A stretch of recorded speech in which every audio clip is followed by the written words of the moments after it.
नमस्कार, स्वागत है आप सभी का। आप देख रहे हैं डेली करंट अफेयर्स। चलिए प्रतिदिन की खबरों से रूबरू होते हैं। तो हम बात करते हैं विश्व टूना दिवस। टूना एक प्रकार की मछली की प्रजाति है। इसके महत्व पर बल देने के लिए विश्व टूना दिवस मनाया जाता है। टूना और टूना जैसी प्रजातियां विकासशील और विकसित दोनों देश के लिए ही बहुत ही महत्वपूर्ण होती हैं। सस्टेनेबल डेवलपमेंट गोल्स मतलब SDG 14 कई देशों पोषण और खाद्य सुरक्षा, राजस्व, आजीविका, मनोरंजन, आर्थिक विकास के लिए टूना संसाधनों पर निर्भर है। इस दिवस के द्वारा सतत विकास लक्ष्य 14 को प्राप्त करने में मदद मिलती है। सतत विकास लक्ष्य 14 में पानी के नीचे का जीवन शामिल है, जिसका उद्देश्य समुद्र, महासागर और समुद्री संसाधनों का संरक्षण और सतत उपयोग करना है। बताते चलें, 7 मिलियन टन से अधिक टूना मछलियों की पैदावार भारत में होती है। पकड़ी जाने वाली समुद्री मछलियों में टूना का हिस्सा 20% है। संयुक्त राष्ट्र ने अनक्लॉस के कानूनी ढांचों को लागू करने का सुझाव दिया है। अगली खबर है, भारत सरकार ने कोविड-19 राहत कार्यक्रम में चकमा और हाजोंग को शामिल करने के लिए निर्देश दिए। 1 मई 2020 को पूर्वोत्तर क्षेत्र के विकास मंत्रालय ने अरुणाचल प्रदेश सरकार को निर्देश दिया कि कोविड-19 राहत कार्यक्रम में हाजोंग और चकमा समुदायों को शामिल किया जाए। चकमा और हाजोंग समुदाय तत्कालीन पूर्वी पाकिस्तान, जो कि अब बांग्लादेश में आता है, के प्रवासी अभी भी राहत शिविरों में रह रहे हैं। वे 1964 में भारत आए थे। देश में 1 लाख से अधिक चकमा और हाजोंग शरणार्थी हैं।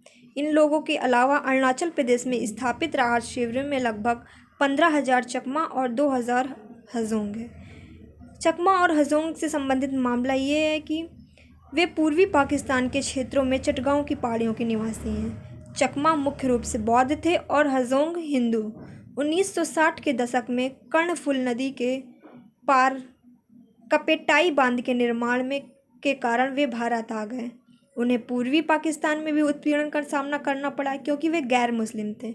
वर्तमान में इन जनजातियों के पास नागरिकता या भूमि अधिकार नहीं है, हालांकि उन्हें बुनियादी सुविधाएं प्रदान की जाती हैं। कर्णाफुली नदी चटगांव पहाड़ियों में सबसे बड़ी नदी है। यह नदी मिजोरम से निकलती है और बांग्लादेश में बहती है और फिर बंगाल की खाड़ी में मिल जाती है। इसकी सहायक नदियां क्वारपुई नदी, फिरांगू नदी और तुइछावंग नदी हैं। अब बात करते हैं कश्मीरी केसर, जिसे हाल ही में ही GI टैग प्रदान किया गया है। ज्योग्राफिकल इंडिकेशन, जिसका अर्थ है कश्मीर में उगाया जाने वाला केसर लंबा, मोटा और गहरे लाल रंग का होता है। इसके अलावा इसमें काफ़ी सुगंध होती है। इसे किसी भी रसायन को जोड़ने के बिना संसाधित किया जाता है। इसका रंग क्रोसिन की उच्च मात्रा के कारण अद्वितीय है और इसकी कड़वाहट पिक्रोक्रोसिन की उपस्थिति के कारण है। इसकी विशेषता है, यह दुनिया का एकमात्र केसर है जो कि 1600 मीटर की ऊंचाई पर उगाया जाता है। कश्मीर केसर एक विश्व प्रसिद्ध मसाला है और पुलवामा, किश्तवाड़, बडगाम और श्रीनगर के क्षेत्रों में उगाया जाता है। इसके विभिन्न प्रकार भी पाए जाते हैं, जिसमें से लच्छा केसर, मोंगरा केसर और गुच्छी केसर मुख्य रूप से हैं। अब बात करते हैं पर्यावरण मंत्रालय के द्वारा दी गई संसद को क्लियरेंस की। 2 मई 2020 को विशेषज्ञ मूल्यांकन समिति ने 922 करोड़ रुपए में एक संसद के प्रस्ताव को मंजूरी दी है। सेंट्रल विस्टा कमेटी में भी नई परियोजनाओं को मंजूरी दे दी है। पेड़ों की कटाई और इससे संबंधित पर्यावरण संबंधी चिंताओं का मामला उच्चतम न्यायालय के समक्ष लंबित है। हालांकि शीर्ष अदालत ने हाल ही में सेंट्रल विस्टा पुनर्विकास परियोजना पर रोक लगाने से इनकार कर दिया था। कोविड-19 संकट के बीच केंद्रीय लोक निर्माण विभाग परियोजना का समर्थन कर रहा है। इसके अनुसार संसद का निर्माण 93 साल पहले किया गया था और एक नई इमारत का निर्माण अत्यंत महत्वपूर्ण है। केंद्रीय विस्टा पुनर्विकास परियोजना की बात करें तो इस परियोजना का लक्ष्य त्रिकोणीय संसद भवन बनाना है। इसके तहत राष्ट्रपति भवन से इंडिया गेट तक 3 किलोमीटर लंबे राजपथ की मरम्मत की जाएगी। सेंट्रल विस्टा क्या है? यह नई दिल्ली के सेंट्रल विस्टा में संसद भवन, Rashtrapati Bhavan, India gate, north और साउथ ब्लॉक और नेशनल आर्काइव्स हैं। संसद भवन को लुटियंस और बेकर द्वारा डिज़ाइन किया गया था। राष्ट्रपति भवन को एडविन लुटियंस द्वारा डिज़ाइन किया गया था। सचिवालय में उत्तर और दक्षिण दोनों ब्लॉक शामिल हैं, जिसे हर्बर्ट बेकर द्वारा डिज़ाइन किया गया था। कई इतिहासकार चिंतित हैं कि यह परियोजना ऐतिहासिक मामलों को ध्वस्त कर देगी। इस परियोजना का उद्देश्य है कि यह 2022 तक पूरी हो जाएगी। नई इमारतों में भूमिगत पार्किंग की व्यवस्था होगी, साथ ही नए भवन में मेट्रो कनेक्टिविटी और मेट्रो स्टेशन भी स्थापित होंगे। One nation one ration card के तहत 5 और राज्य केंद्र शासित प्रदेश जोड़े गए। उपभोक्ता मामले, खाद्य और सार्वजनिक वितरण मंत्रालय ने one nation one ration card के तहत 5 राज्यों और केंद्र शासित प्रदेशों के एकीकरण को मंजूरी दी है।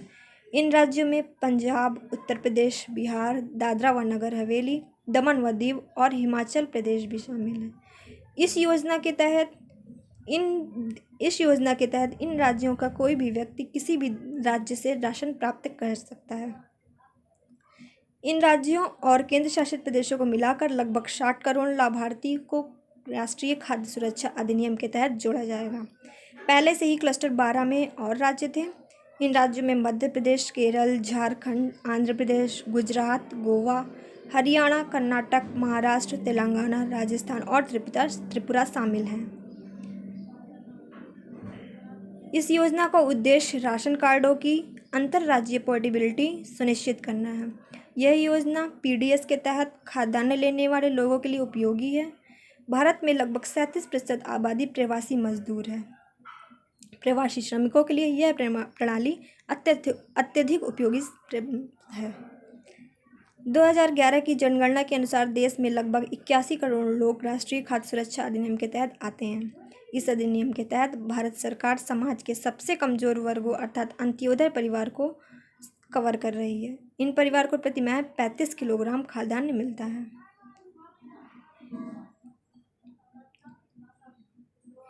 NAM में 200 नई मंडियां एकीकृत की गई। यह मंडियां 7 अलग अलग राज्यों से हैं। इसमें शामिल मंडियां उड़ीसा, आंध्र प्रदेश, गुजरात, राजस्थान, उत्तर प्रदेश, कर्नाटक, उत्तर प्रदेश राज्यों से हैं। इसके साथ देश में NAM मंडियों की संख्या 785 हो गई है। पहली बार कर्नाटक राज्य से एक मंडी को NAM प्लेटफॉर्म में जोड़ा गया है।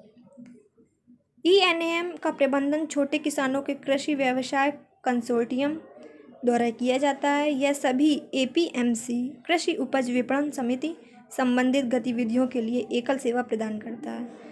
वर्तमान में व्यापार के लिए NAM के तहत 450 से अधिक APMC सूचीबद्ध हैं। यह एक ऑनलाइन पोर्टल है जो राज्य की मंडियों से जुड़ा है। NAM का अर्थ है इलेक्ट्रॉनिक नेशनल एग्रीकल्चर मार्केट। अब बात करते हैं CSIR ने विकसित की एक किसान सभा ऐप। इस एप्लीकेशन को किसानों को माल ढुलाई और आपूर्ति श्रृंखला से जोड़ने के लिए लॉन्च किया गया है। इस एप्लीकेशन का उद्देश्य किसानों को समय पर सहायता प्रदान करना है और उनके लाभ को बढ़ाने में मदद करना है। यह संभव है क्योंकि यह एप्लीकेशन मध्यस्थों के हस्तक्षेप को कम करता है और सीधे संस्थागत खरीदारों के साथ जोड़ता है। इस प्रकार किसान अपनी फसलों के लिए सर्वोत्तम बाजार दर प्राप्त कर सकते हैं। इस एप्लीकेशन के कार्य हैं: यह एप्लीकेशन ट्रांसपोर्टर और किसानों को जोड़ता है। यह सेवा प्रदाताओं, मंडी डीलरों, ऑनलाइन स्टोर, खुदरा दुकानों और संस्थागत खरीदारों जैसे अन्य ग्राहकों को भी मदद करता है। यह पोर्टल किसी से जुड़ी हुई प्रत्येक इकाई के लिए सिंगल स्टॉप के रूप में कार्य करता है। किसानों और ट्रांसपोर्टरों के अलावा यह एप्लीकेशन उन डीलरों के लिए भी है जो कीटनाशक और उर्वरक व्यवसाय से जुड़े हुए हैं। इस ऐप के द्वारा 6 प्रमुख मॉड्यूल संचालित होते हैं, जिनमें मंडी डीलर, किसान, ट्रांसपोर्टर, सेवा प्रदाता, उपभोक्ता और मंडी बोर्ड के सदस्य शामिल हैं। अब बात करते हैं USAID ने भारत की पहल परियोजना के लिए $3 मिलियन प्रदान किए। हम सभी जानते हैं कि इस कोरोना महामारी से चलते हुए भारत की अर्थव्यवस्था कितनी ही धराशायी हो चुकी है। इससे जुड़ी खबर ये है। पहल जिसका अर्थ है partnerships of affordable health care assets and longevity. America की USAID और नई दिल्ली स्थित कंपनी IPE ग्लोबल के बीच एक सहयोगी परियोजना है। अमेरिका ने घोषणा की है कि वह कोविड-19 के प्रसार से निपटने के लिए भारत को पहले $5.9 मिलियन की सहायता के अलावा $3 मिलियन की अतिरिक्त सहायता प्रदान करेगा।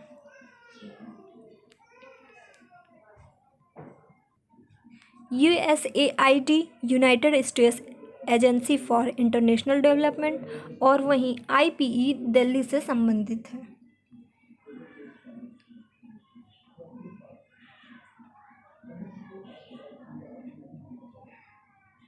चुनाव आयोग महाराष्ट्र विधान परिषद में द्विवार्षिक चुनाव कराएगा।